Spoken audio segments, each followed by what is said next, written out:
Guys, welcome to Joyita mini blog.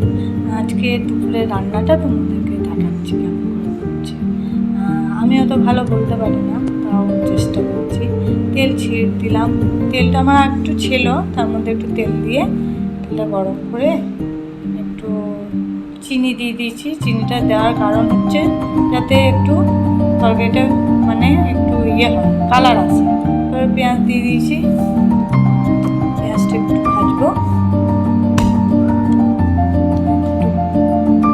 ভাজা হবে। তেজপাতা দিয়ে দিয়েছি দুটো, তারপরে মশলাটা আদা বাটা, জিরে বাটা, রসুন বাটা সব কিছু দিয়ে, পেঁয়াজ বাটা সব কিছু দিয়ে এই মশলাটা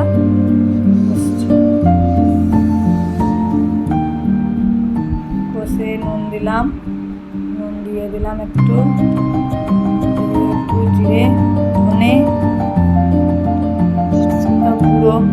গুঁড়ো গুঁড়ো দিলাম। আমি একটু নাড়লাম, একটু কষুক।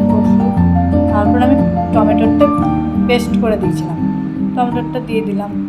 টমেটোটা একটু নেড়ে হয়ে গেলে একটু ওভেনটা একটু আস্তে করে দিলাম, আর যাতে এটা না হয়ে যায়, মশলাটা না ধরে যায় জিনিসটা। এরপরে নেড়ে তারপরে একটু হলুদ গুঁড়ো দিয়ে অল্প জল দিয়ে একটু নেড়ে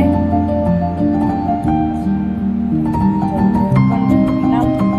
এই কাশ্মীরি লঙ্কা গুঁড়োটা অল্প করেই দিলাম, যেহেতু অল্প দিলাম, বাড়িতে খাবো, আমি তো বাড়িতেই খাবো, অল্প দিলাম।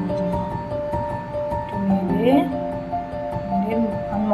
মাংসটা যখন দিচ্ছি, এটা চিকেন, যেহেতু চিকেনটা আমি আগে থেকে ম্যারিনেট করে রেখেছিলাম, দই, টমেটো, তারপরে তোমার একটু আদা বাটা, জিরে বাটা, রসুন বাটা সব কিছু দিয়ে একটু ম্যারিনেট করে, একটু তেল দিয়েছিলাম, ম্যারিনেট করে আগে থেকেই রেখে দিয়েছিলাম।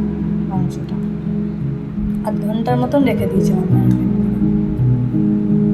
একটু নেড়ে মাংসটা কোনো জল দেবো না, জল ছাড়াই মাংসটা হবে। ঢাকা দিয়ে দিয়ে মাংসটা করবো।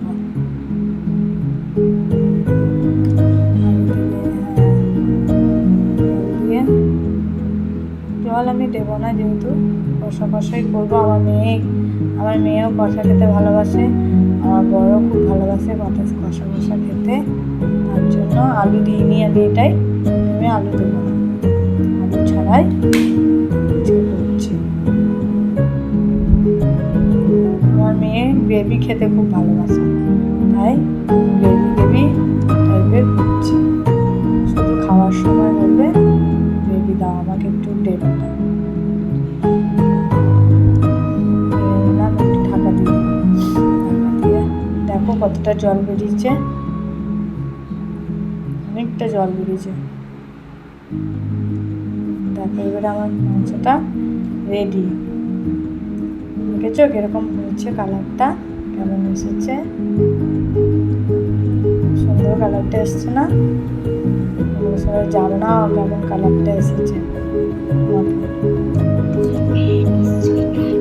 এই যে মাংস, চিকেন কষা, আলু সেদ্ধ, পটল ভাজা, আজকে এইটুকুই রান্না করেছি আজকে। সুন্দর খেতে হয়েছে। তোমরাও চেষ্টা এরকম করো, চেষ্টা করে এরকম করে রান্না করার, দেখবে দারুণ টেস্ট।